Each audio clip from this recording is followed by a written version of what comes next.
I just watched Morbius for the first time and it was truly a movie. It had actors act in it, it had a director direct it, and even a writer write it. Although given the plot, I'm not so sure about that last one. Anyways, unfortunately, everyone is hating on Morbius, and I'm here to defend its honor.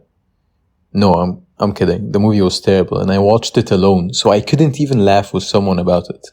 But you know what? I'm not here to talk about how bad Morbius is. There are more than 100 videos doing that. I'm a glass half full kinda guy. Or in that case, glass 1/10 full. So in this video, I want to talk about the characters of Morbius and their character arcs. Because even a movie as bad as Morbius could teach us a few things through its characters.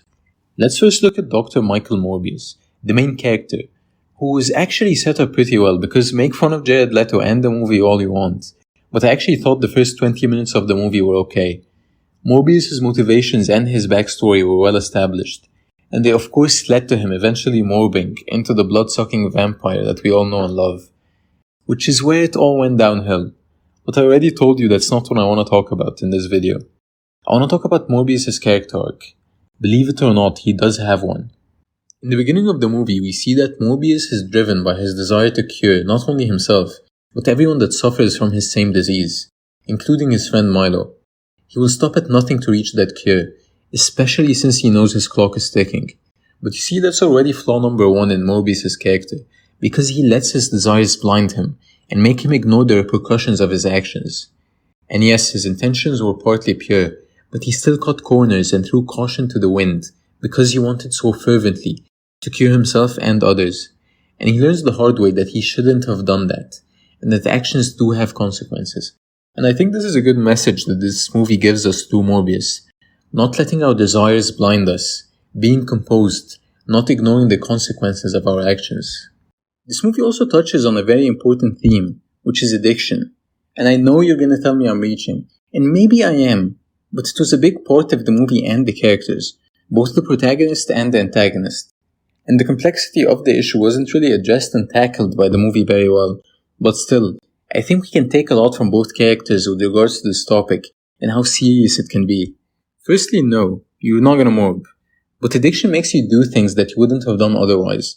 It controls you, it strips you of your life, and as silly as this movie is, I think what we can take from it is how crippling addiction can be, and how important it is to realize that you do have an addiction and get the needed help, because again, it can really negatively affect your life. Secondly, I want to talk about Milo. Again, I actually liked how they introduced Milo and his relationship with Morbius, as well as the problems he's faced due to his disease. Of course, it all went downhill from there, but again, glass 1/10 full. Anyways, I think Milo's character touched on a lot of interesting themes, even if his character was completely over the top. Firstly, individuality. And what do I mean by that? We see that he wanted Morbius to be proud of what he was, a true morb, aka vampire, and the way he went about it was obviously wrong, but he kind of reminded me of a poorly written Magneto, in that he had a great message of appreciating your individuality and uniqueness, and not feeling the need to conform to certain standards that people put on you. I think that's a great message to send to people, and to me it's what made Magneto so compelling.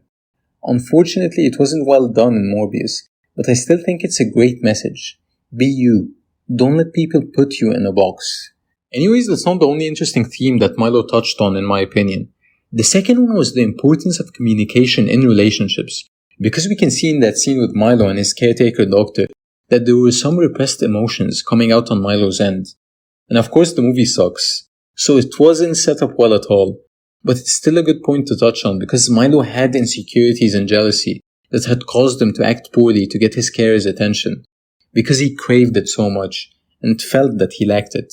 And if we go back to earlier in the movie, I think him getting into trouble was a part of that seeking attention. Now, where does communication come into play here? Communication would have removed most of the insecurities and the doubts that Milo had in his head. It would have made his caretaker realize that maybe he's neglecting Milo, and even if he wasn't neglecting Milo, he would be able to address the issue. And this goes back to the problem of people often creating misconceptions in their head that don't even exist. And to top it off, they also lock these misconceptions in a box and never talk about them. And then they get bigger and bigger until they explode. The value of communication in that equation is heavily underestimated.